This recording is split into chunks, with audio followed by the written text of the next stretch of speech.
MacArthur criticized Truman publicly, said, "There is no substitute for victory."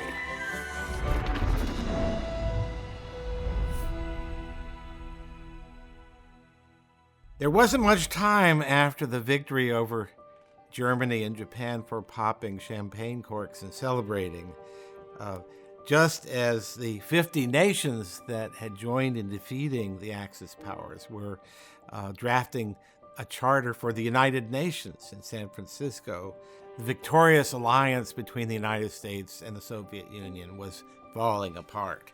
War alliance between the United States and Britain and the Soviet Union was tactical exclusively. There was no other ideological or sentimental attachment between the nations. And as the war appeared to be won in Europe in spring of 1945, the Red Army began occupying more and more portions of Eastern Europe with the clear intention of establishing a Soviet empire. This is exactly what Churchill was worried about. In March of 1946, Winston Churchill gave a speech in America in which he uttered a phrase that would live on for a long time. He said that from Stettin in the Baltic to Trieste in the Adriatic, an iron curtain has descended across the continent.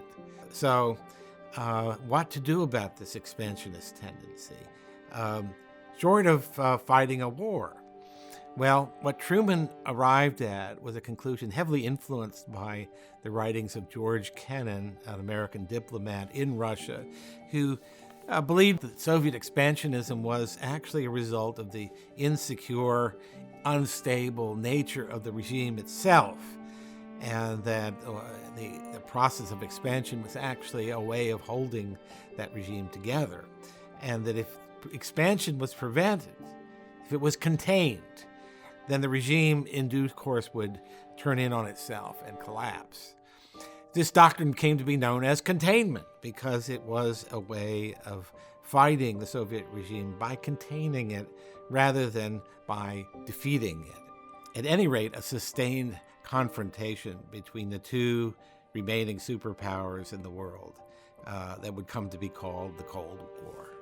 The Cold War turned hot in 1950 on the Korean Peninsula, which had been divided since the end of the war between communist forces in the north that were aligned with the Soviet Union and democratic forces in the south that were aligned with the United States. This led to an invasion on June 25th, 1950, of some 80,000 North Korean troops that swept into the south, very nearly conquering it.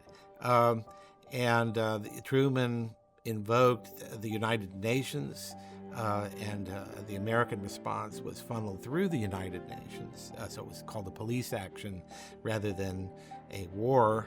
There was no declaration of war.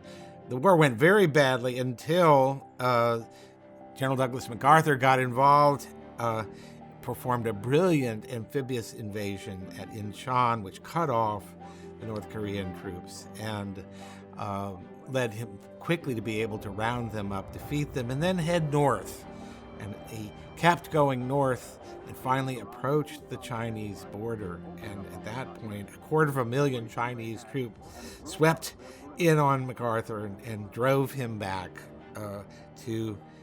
into South Korea, with the battle line finally stabilizing around the 38th parallel. At this point, MacArthur and Truman got deadlocked in a conflict because MacArthur thought that the time was right, the justification was there for what he called a whole new war, a war against China, against communist China, that would succeed in overthrowing this unfriendly, hostile, noxious communist regime that had just taken power, and thus avert the prospect of a Sino-Soviet, Chinese and Soviet alliance that could come to dominate the world. The time was right to take that on. Truman, on the other hand, thought this was absolutely the wrong thing, that it would be, he called it a booby trap to go into a war in China,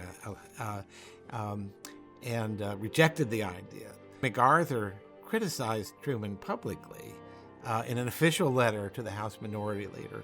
It said, "There is no substitute for victory." In other words, a rejection of the containment doctrine. There is no prettifying the fact, though, that the Korean War was at best a stalemate. It remains a people divided to this day. There is no settlement of the war. The war is simply suspended. So in some ways, it illustrates some of the unsatisfactory aspects of the containment doctrine, and that situation is yet to be resolved. Thank you for watching. We hope you're enjoying our highlight series and invite you to explore all of Hillsdale College's online courses. They are free and for everyone who loves to learn.